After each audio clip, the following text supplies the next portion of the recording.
എന്റെ പേരിൽ കേസ് വന്നാലേ എനിക്ക് കംപ്ലൈന്റ് എടുക്കാൻ പറ്റുള്ളൂ. ഇതിപ്പോ എന്റെ പേരിൽ അങ്ങനെ കേസ് വരാനായിട്ടുള്ള ഞാൻ കുറ്റം ചെയ്തിട്ടില്ല.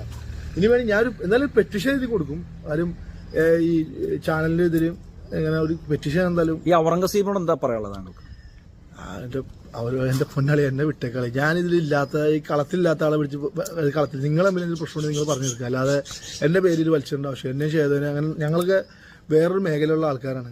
വേറെ രീതിയിൽ ഇത് വലിച്ചിട്ടല്ല സംഭവം. ഇതില് നിങ്ങളെ വീഡിയോ കണ്ട് ബ്രോ എല്ലാവർക്കും പോയതല്ല ബ്രോ. അല്ല ഞങ്ങൾ ഒരാളുടെ വീട്ടില് മറ്റേ ഫുഡ് കഴിക്കാൻ പോയതോ പേയ്മെന്റ് കിട്ടിയില്ലേ ആ കാശ് വാങ്ങിച്ചു പോയതല്ലേ ബ്രോ. എന്റെ മോന്റെ അരിപ്രശ്നമാണ് ഉദ്ഘാടനം കാര്യങ്ങളൊക്കെ. അത് ഉദ്ഘാടനത്തിന് പോയി എന്നും പറഞ്ഞ് സ്വർണ്ണം കടത്തുകാരനാവൂല. എത്രയോ കടകൾ ഉദ്ഘാടനത്തിന് ഇപ്പൊ ആ കടകളിലൊക്കെ സ്വർണവും ഉണ്ടായി, ഡ്രസ്സ് ഉണ്ടായി. അതൊക്കെ കടത്തുകാരനാവാണെങ്കിൽ ഷിയാസ് ഇപ്പൊ കോടീശ്വരനായാണ്. ഈ പെരുമ്പാവൂരത്ത് കോടീശ്വരനായനെ ഇത്രയും ജനങ്ങളുടെ ഒക്കെ കടത്തുകാരനായി. ഈ